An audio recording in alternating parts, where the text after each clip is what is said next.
Hello and welcome to Homestand NFL. I'm your host, Sarah Said, with Jelani Goodread and Justin Pooney. We're going to start off by talking about a huge matchup, Bills versus Bengals. We've got Joe Burrow versus Josh Allen. Now, I want to know, guys, if one of these guys, whoever wins this game, will they be second officially best quarterback in the league after Patrick Mahomes, in your opinion? I think so. That's a pretty common logic thing. When you look at the landscape of the NFL and the quarterback landscape, it's Jelani's boy, Patrick Mahomes, is number one. Yes. He is him. He's got the him. Yes, he's him. He's the heir to Tom Brady's throne. And the next, look, Joe Burrow, I think is second in command, right? Whether he wins or loses today, I think Joe Burrow's proved last year that he can be that dude in the playoffs, and I think he's going to go to Buffalo and beat Josh Allen. And the thing with Josh Allen is this. Look, I think Josh Allen is uberly athletic, uberly talented, but it's the turnovers. It's the demeanor. It's what they call him Joe Cool for a reason, because he's cool and calm under pressure, right? Josh Allen, the turnovers, the reckless play sometimes, which is awesome. I love that he plays ball. But it can be an issue. It can be an issue health-wise, and also get you off your game like that. So I think that regardless, it'll be Joe Burrow, but Josh Allen definitely can make the case. Yeah, if you're talking about the game that happened during wild card, right, against Miami, Miami's defense is pretty good, but they're not one of the better defenses in the league, right? For sure. And these guys found a way to really bother Allen. And yes, that's also the coaching there, but I think Allen was making too many mistakes, and we've seen it throughout the year. There have been times, over the past few years, Buffalo has always been one of the better teams, but they've had stretches during the season where their play has not been consistent, has not been good, and you can point to the mistakes that come from Allen more so than anyone else, right? And that's why you talked about Burrow, talked about this matchup. That's why I have more faith in the Bengals, because Burrow, he's poised. We know that. We understand the accuracy. We understand his timing with, Boyd, with Chase, with T, all those guys, Joe Mixon as well. So he has that advantage. He has the advantage of already being in this spot, when he's doubted, and he beat somebody. He already beat Mahomes, when he was doubted. So I think this could happen again. And, when you're talking about this matchup, though, on the other side, the one thing I do want to say is the O-line for the Bengals is beat up right now, so we'll see how Burrow, does without Williams, without Capel, without Collins. Those are three big, critical guys. Literal big dudes and literally. So, that's going to be a factor. But if Buffalo wants to win this matchup, Allen has to show up, and the good Josh Allen has to show up. And you can't turn the ball over because if you give Joe Burrow free possessions, it's not, with those weapons, with those dudes out there, I don't care if you're in Buffalo, you're in Toronto, you're in Hamilton, you're in wherever you are. You give T. Higgins, Jamar Chase, Tyler Boyd, Joe Mixon more opportunities to score points. They're going to put numbers up on the board because that's what they do. And I think that's what it comes down to. Can Josh Allen protect the ball? Be cool, protect the ball, and outduel Joe Burrow. Yeah, this is going to be big for his I will say this, though. If Joe Burrow beats Mahomes again in the playoffs Oh, boy. I'm sorry, your boy. Agenda, bro. I'm sorry, your boy Mahomes it's can't really say much. And if Joe Burrow wins the Super Bowl... No, you see that? If that happens, then they're here. They're together. They're neck and neck. That will be real rivalry. It starts now, right? That's Brady Manning, though. Yeah. That's Brady Manning. And if, let's say, Allen finds a way to do it, right? Let's say he goes through Burrow, goes through Mahomes, I think the media will say that he's on the same level. Personally, I wouldn't say that. I wouldn't say, even if he wins the championship, I wouldn't say that. I will say this, though. But the media will view Allen on the same tier as Mahomes. I'm going to, last thing before we switch to Von Miller, but imagine this. Remember Tom Brady, Peyton Manning, and their heat of the rivalry? Yeah. Manning was always considered the better quarterback. Yeah, but Brady beat him. The winner. Yeah. Could we be seeing that with Joe Burrow and Patrick Mahomes? Joe Burrow is the winner. Well, Patrick Mahomes might be the better quarterback. Could we be seeing that? Also, Joe Burrow's the better dresser, and Tom Brady's the better dresser than Peyton Manning. So it's true. It is true. The drip is there in Cincinnati. We know that. Jamar helps him out with his fits. We know that already. But yeah, I'm excited for this matchup. I think the storyline's huge. And both legacies, this is going to be a game we're going to talk about moving forward. So let's talk about Von Miller. So as you mentioned, he actually came to visit the Bills with the Super Bowl award, the prize with the cup. So like that is supposed to help motivate the team.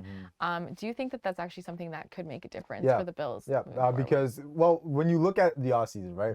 Why do they want to bring Von in the door anyway? It wasn't only on the field. We know who he is, obviously on the field, but off the field, the voice in that locker room. he's a respected vet in this league by anyone. You know, you look at other teams, they respect Von Miller. So I think his voice in the locker room is huge. And him not being there, you know, it sucks. You know, they could really use him on the field, but having him, you know, tell them, yo, we have something to play for still, right? You guys see me win. I'm here to try to help you win. I can't be on the field with you, but I can inspire you to get it done. We've been close. You guys have been knocking on the door the past few years. Maybe this could be the time. And, you know, we talk about the Damar Hamlin situation. Obviously, that plays a huge role in this and why the Bills are playing for something. They're playing something, you know, for something more than just the Lombardi, right? And you know, the 90s and the fans, they want it. I think the Bills Mafia, they deserve a championship. They do. They're one of the most loyal, if not the most loyal fans. I think they are. NFL, so right? they're playing for so much, and I think, you know, they are due. I believe they are due for a Super Bowl. I wouldn't be shocked if it happens, but his voice. I think, like it's so important in sports to have veteran guys that have been there, done that. Von Miller's a Hall of Famer. Von Miller's a Super Bowl MVP. Von Miller is he is one of the best pass rushers of his generation, time, right? And to have that guy, and Gabe Davis was saying, like, he's been like, do you want this? What would you do for this, right? It's kind of like if I'm in the desert and I'm starving, right? And Sarah pops out of like a genie lamp, right? With a bag of Chick-fil-A. And I haven't eaten, I'm dying. What am I willing to do? Amazing Am analogy. I willing to like run through like sand, quicksand, jump over tigers, lions, bears, whatever. Through the rocks. Whatever to get to that Chick-fil-A to eat. That's what it kind of is, right? How can this is Von Miller's way to motivate his squad and be like, look, this is what it is. That's what you will play for. What are you willing to sacrifice to get to there, right? And I think Von Miller, although he's not on the field, his impact, but he's gonna have impact in the locker room, which will then play on the field because he's been there, done that. He's been through the trenches. He knows what it takes to win, and I think that is something the Bills have that, you know, the Bengals don't have that. The Bengals have just experience from last year, but what it takes to lose, which could be stronger, to be honest with you. That is true. We don't know, but the fact that Von Miller could have been somewhere back in Denver, kicking it up, rehabbing his injury, but he's still in Buffalo with these guys every day in the facility, right? That speaks to the class that Von Miller has, and it speaks to the leader he is. Yeah, and it can help the defense too. It can also help those guys on the defensive line, you know, that he helps all the time. The guys on the back end, they have some vets on that defense, but you know, to beat the Bengals and Chiefs or Jaguars, you're gonna need your defense. Nobody's as established and as cemented as Von Miller. Though. And so let's talk about the Vikings now. So the general manager did say that it's going to be most likely that Kirk Cousins will return for next season. What are your thoughts, Jelani, on that move? Do you think that that's a good? Well, I believe that. I believe that with Kirk Cousins, they've been stuck in an area where you have a good quarterback that will win you 10+ games year after year after year. But when it matters most, right? When you're in that postseason, when you need one win, it's do or die, Kirk does not show up. Let's be honest with ourselves. He does not show up. I picked the Vikings to beat the Giants in the wild card because I actually thought, you know what? With what he has, with Justin Jefferson, Offensive Player of the Year, in my opinion, and you have a pretty good running game. Didn't really show up on the weekend, but with that, you know, and with the year he's had, 13 wins, I thought they were going to win that game. At home, too, you know, with a good coach. Didn't happen. So when you're talking about the landscape of the league, Kirk, he's not on the top tier. I wouldn't even put him on the second tier. He's probably third or fourth type of guy. You know, you middle of the pack. Yeah, middle of the pack. You put him with the middle of the pack. That's who he is. We know who he is, right? Washington, he played pretty well in Washington. That's why he got, you know, that attention from Minnesota. But why? Remember, Minneapolis Miracle 2017, right? They beat the Saints in that crazy game. They got destroyed by the Eagles in the championship game. What happened after that? The people were saying the Vikings need to re-up. They need to upgrade at the quarterback spot, and then they're going to win a Super Bowl. That was the expectation, right?